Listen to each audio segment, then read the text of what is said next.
What's up, gentlemen? Today we're going to be continuing the series, The Evolution of, and this episode was actually decided by you guys on a recent poll that I did, in which the winner was artillery units. Now once again, there are a lot of units that can be classified as artillery units, but I decided to be a little bit more strict with not including units like the trebuchet or the chucker.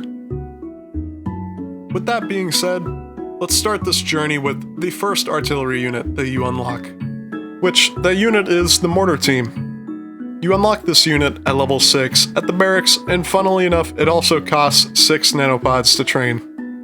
You unlock one of these for free very early on after the level 3 mission to the rescue, and it'll end up being pretty useful for the first bit of playing the game. It deals pretty good damage and is one of the first ways of dealing damage with an indirect line of fire. It has one attack that you get by default, and a second attack that you unlock later on at rank 2 that deals a fair bit more damage, but does cost 4 nanos to research. The mortar team has a bit of health, reaching up to 135 at R6, but unfortunately they have no dodge. This is a common feature of most artillery units, where they have a very small amount, or literally 0 dodge, which is kind of unfortunate. But despite that, the mortar team is very cheap to repair, only costing gold and a tiny bit of iron, which isn't bad at all. The next unit that you unlock is the Dune Rider, which is actually the best unit on today's list. You unlock this unit at level 11 at the vehicle factory, and it costs 18 nanopods to produce. Jokes aside, this is one of the most underwhelming units in the whole game, having 2 attacks, one that is in a cross pattern that you get by default, and deals a pretty lame amount of damage, then a triple strike attack that you get at rank 3 and costs 5 nanos to research, but does deal more damage. It is an RNG attack, so it's not consistent. Along with those lovely stats, it also has a very pitiful 135 health at R6, and you can't even equip both attacks until R5, where at that point, putting 21 gears into this unit is just a bad business decision. Early on, its healing costs can also be a bit shiesty, costing a bit of iron and gold, which, if you're not careful, could easily cuck your progression. Overall, the Dune Rider is really dog shit, and if it weren't for the meme of it being OP, it would literally be forgotten almost instantly. Moving along, we have the Ares, which I talked about recently in the top 10 worst non-nano units. It's unlocked at level 12 at the vehicle factory for gold, iron, and 4 to 5 merits. To keep it brief, this unit is basically a mortar team and deals almost the exact same amount of damage, but instead of having a good second attack, it has a chemical shell that deals absolutely no damage and costs nanos to research. Its health and healing costs are also worse, only having 100 health at R6 and costing way more iron than the mortar team costs to heal. This unit is honestly just a waste of merits and should be avoided at all costs. Now the next unit you unlock is actually an upgrade from the mortar team, and it is the light artillery. You unlock this unit at level 20 at the vehicle factory after building the gun foundry, and it costs iron, gold, and oil to produce. The light artillery isn't a horrible unit, but it is also just a bit mid. It does do a good bit more damage on its main attack compared to the mortar squad, plus it gets 2 additional attacks as you rank it up. At rank 2, it gains a chemical shell, which is once again awful, and costs 10 nanos to research. Then at rank 4, it gains a triple strike attack, similar to the Dune Rider, but does less damage, but is also a little bit less RNG. Unfortunately, the health is still an issue on this unit, only getting up to 115 health at R6, and his healing costs is definitely a bit higher, costing iron, gold, and oil to repair, which is kinda lame. It's also worth mentioning that this thing can't equip all 3 attacks at the same time, until R5, where you can only have 2 attacks equipped. Overall, the light artillery gets outclassed by a lot of different units, and its point in progression is very strange. The next artillery unit that you unlock is the Hailstorm. You unlock this unit at level 21 at the vehicle factory after building the rocket factory, and costs some iron, gold, and oil to produce. The Hailstorm has one attack that's another RNG triple strike attack that does some pretty okay damage. Despite doing decent damage, it is once again very inconsistent and cannot be relied on too much. It also has pretty low health, once again, reaching up to only 135 at R6, but thankfully, it does get some dodge, getting up to 55 at R6, so it's not too bad. It's also not too expensive to repair, only costing iron, oil, and gold. Overall, the Hailstorm is alright, but it is definitely not a unit that you should spam, or make a ton of, because it is pretty weak later on, plus the fact that the Rocket Factory is just extremely useless and just takes up population. Next up in the evolution, we have the Mortar Truck. This unit is unlocked at level 22 at the Vehicle Factory after building the Gun Foundry, and costs steel, gold, and oil to produce. It's not a bad unit, but it definitely leaves something to be desired. It deals alright damage with its default attack, and at R3 you unlock the High Explosive Shell, which does do significantly more damage but does cost 10 nanos to research. They don't get a lot of health either, only getting up to 175 at R6 with no armor, and are a tiny bit pricey to heal, costing steel, oil, and gold, which at this point in the game where you might not have a ton of steel to be repairing units like this all the time, it's honestly not super worth ranking this unit up and using it a lot because it's not super tanky and doesn't do that much damage while being pricey to both produce and to heal. Moving past the Mortar Truck, the next unit we have is the Heavy Recon Vehicle. You unlock this at level 23 at the Vehicle Factory and it costs 26 nanopods to produce. The Heavy Recon can definitely be helpful in the early game because of its various attacks. The first two you unlock are the Checkerboard Rocket Pod attack, which covers a pretty large area and deals decent damage. The second is the Flamethrower, which, to be fair, isn't amazing, but it's a nice little bonus. Later on, at rank 3, you unlock the Triple Strike attack, which costs 8 nanos to research, and is another RNG attack, but this one does much more damage than the Dune Rider or the Hailstorm, so it's not that bad, honestly. It has okayish health and armor, reaching up to 195 at R6, and isn't too pricey to heal, just costing gold, iron, and oil. I remember using this unit a ton back in the day, and I have a lot of fond memories of it, but unfortunately I didn't pick one up for the newer playthrough because that 26 nano base price is a bit much. Moving along, the next artillery unit that you unlock is unfortunately another nano unit, and it is the Heavy Artillery. You unlock this at level 28 at the Vehicle Factory after building the Gun Foundry and costs 45 nanos to produce. The Heavy Artillery serves as basically being a better version of the Light Artillery, but personally I don't think the jump is worth the huge 45 nano price tag. It does deal pretty okay damage, but it has the same problems where all the other attacks aren't that good at all, and they cost 4 and 10 nanos to research, so you're basically paying 59 nanos for this thing in its fullest form. It has the same health as the Mortar Truck, getting up to 175 at R6, and costs steel, oil, and gold to heal. Honestly, you should definitely just skip this thing because all around it's just not worth the 45 to 59 nano price, and it is outclassed by a lot of units later on, so its time to shine is very short. The next unit in this evolution is the Rocket Truck. You unlock this unit at level 30 at the Vehicle Factory for steel, gold, and 7 to 10 gears. Being the first unit of its type to cost tier 3 resources, you expect there to be a noticeable jump in viability, and to be fair, there is.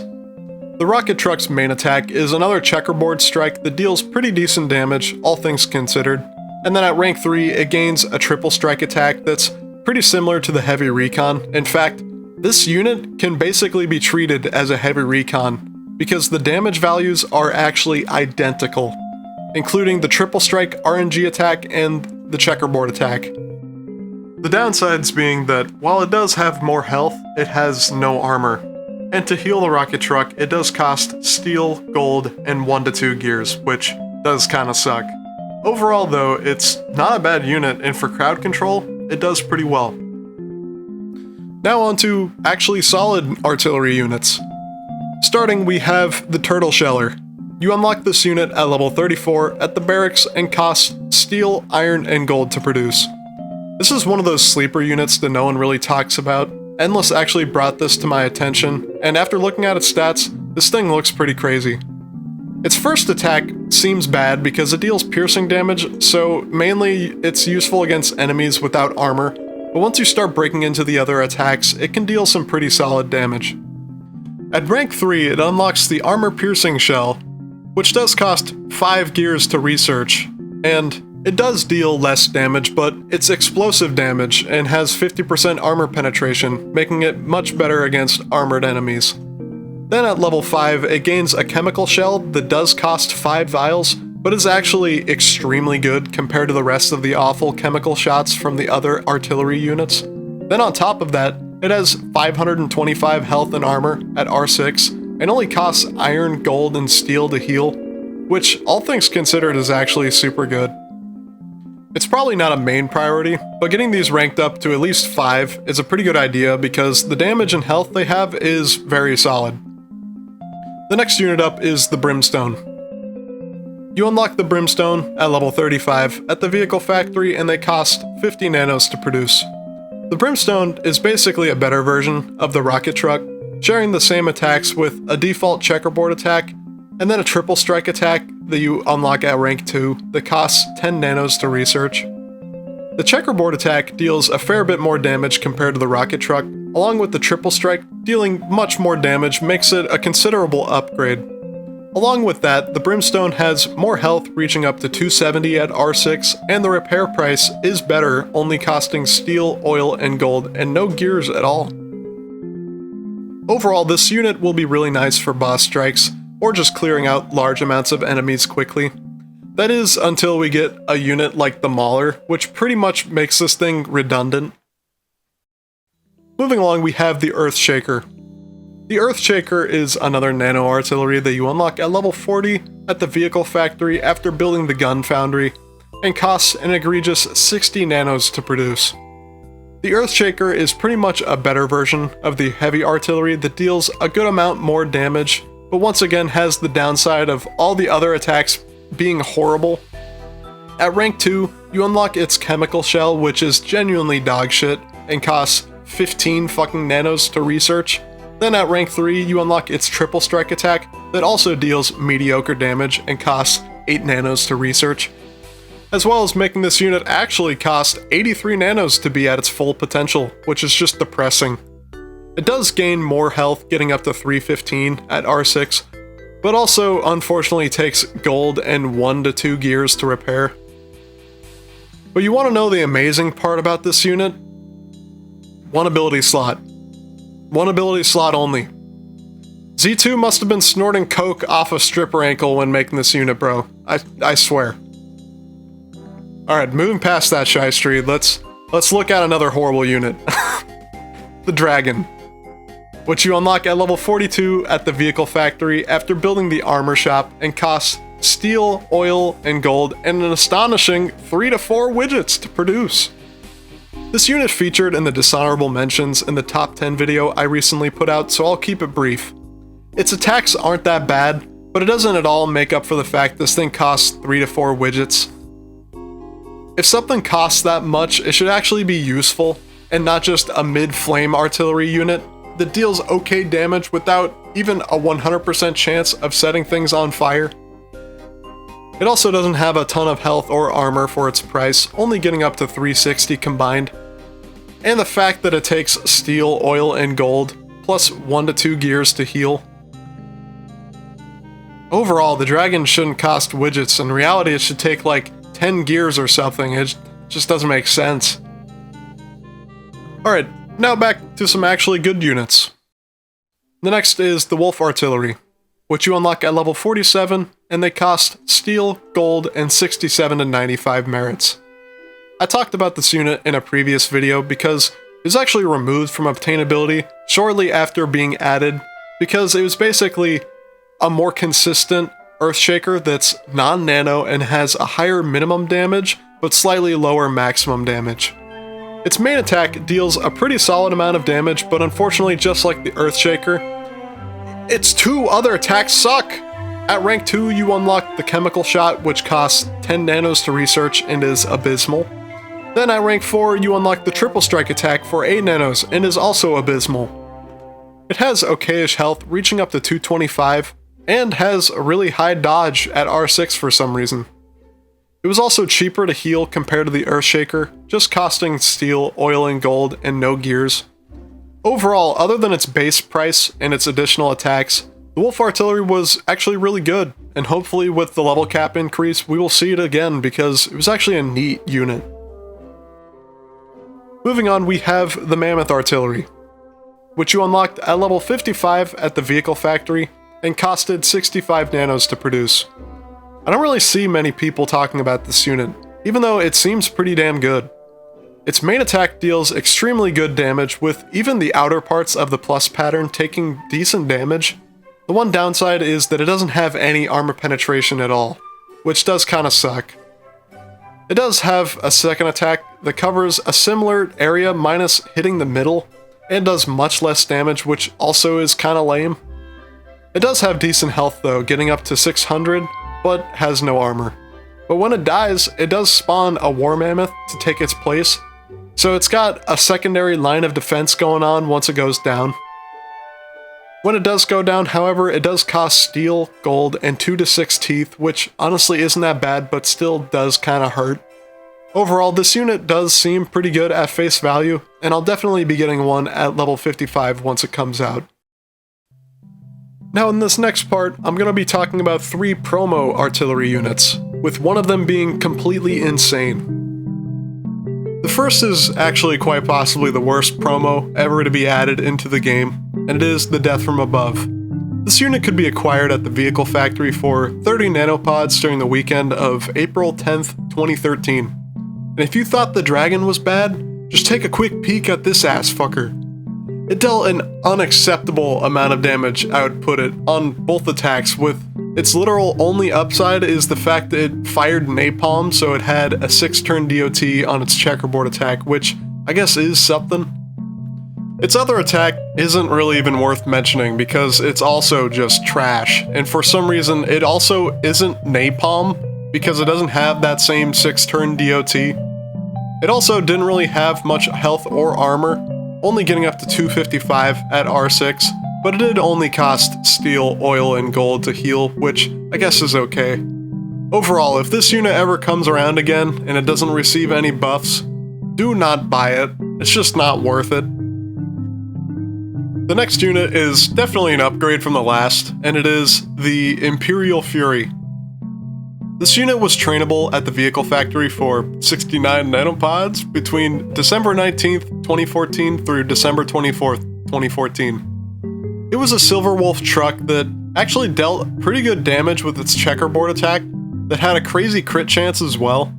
It also had an oil drum attack which did extremely solid damage plus a ton of fire DOT and also had a pretty high crit rate. And then the Toxic Barrel, which was one of the highest damaging poison attacks in the whole game, but unfortunately it had no crit chance.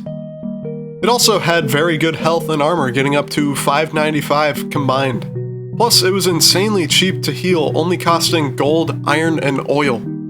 Overall, this was pretty worth for 69 nanos, and if you ever got your hands on one early game, you were absolutely chillin'. Not chillin' as much as if you had this next unit, which was the Mechanized Artillery.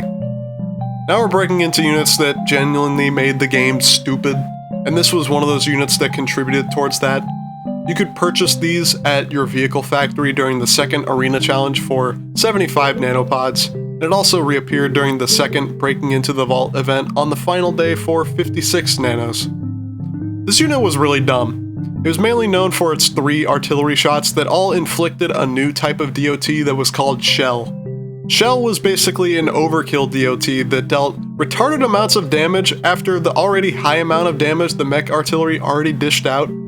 The piercing shot had a 64% chance to magnify the DOT dealt by 5.5 times and bypass 75% of armor.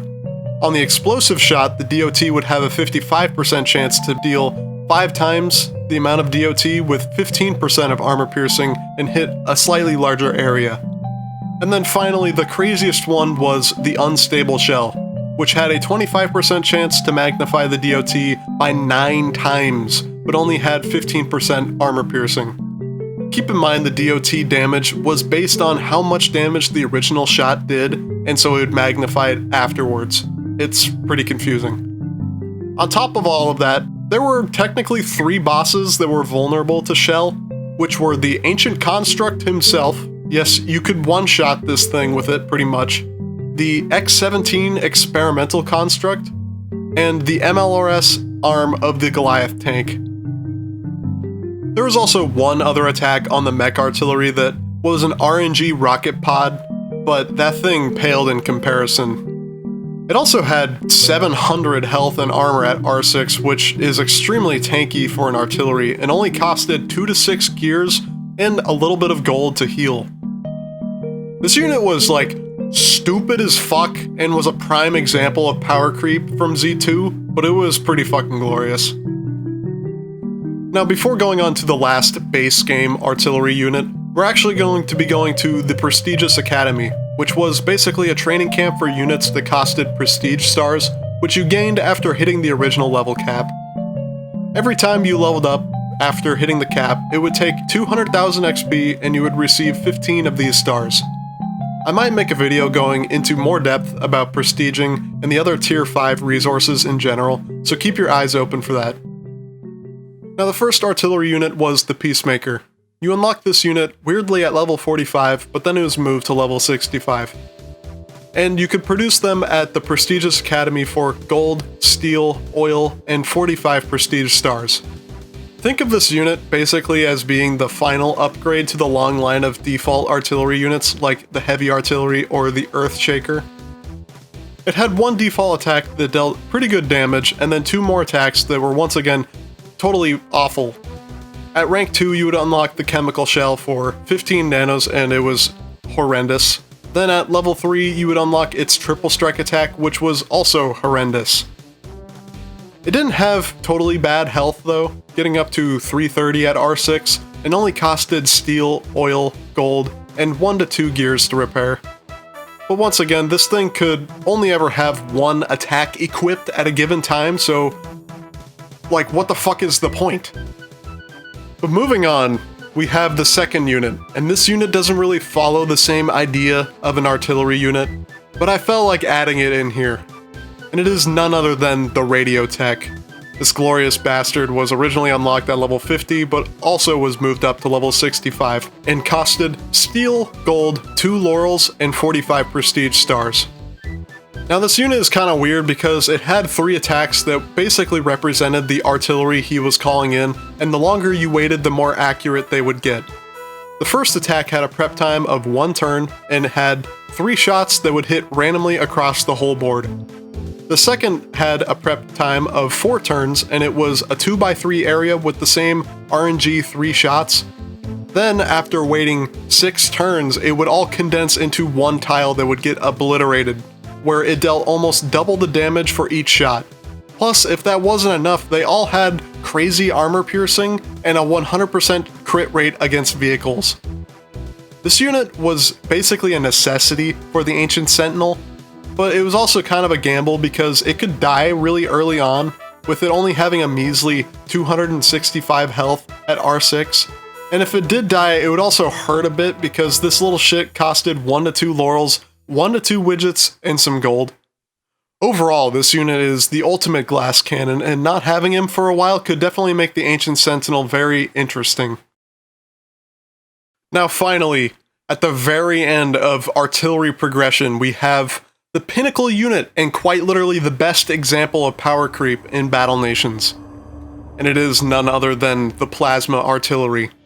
This unit was unlocked at level 69 at the Plasma Weapons Factory after building the Research Lab, and costed steel, gold, and 14 to 20 plasma. This unit was just plainly OP. It came out of the box with a 3x3 attack that dealt amazing damage plus had a chance to deal fire DOT. It did have a 2-round prep, but even if it didn't get more damage past R1, this attack would still be insane. But what if I told you that attack didn't mean anything, and it was actually just dog shit? The real Plasma Artillery was actually unlocked at rank 4, where you'd get the Fissure attack. Yes, it did cost 30 nanos to research, but look at the fucking damage. Non-crit, it dealt up to 504 damage plus fire DOT and hit in a slightly smaller checkerboard attack. But when this thing critted, it dealt more than 1,000 damage plus it set things on fire. Now this sounds fantastic, and that's when you realize this thing is technically non-nano, other than the one-time purchase of the second attack, but outside of that, you could just make an infinite amount of these and just steamroll everything. Plus the fact it had really good health and armor getting up to 620, the healing cost was a bit on the shiesty side, costing steel, gold, 3 to 12 plasma, and 3 to 12 gears, but that's honestly nothing when anything you're fighting will die on the 4th turn. The only time these things would die is in PvP, arenas, or in boss strikes pretty much. These things were nutty, and genuinely one of the best units in all of Battle Nations, and it's not really even close. I know for a fact that these things will get nerfed when we start getting balancing changes, which is unfortunate, but for the game's sake, it is definitely needed. But on that note, that's pretty much the entire evolution of artillery units. There were some that I left out because this video is already getting long enough, and they weren't really artillery units, but besides that, I really hope you enjoyed this video because it took a very long time to make. It would have come out sooner, but my editing software decided to just shit itself randomly right when I started making it, but we made it work. Thank you so much for watching, and I hope you all have a great day. I'll see y'all later.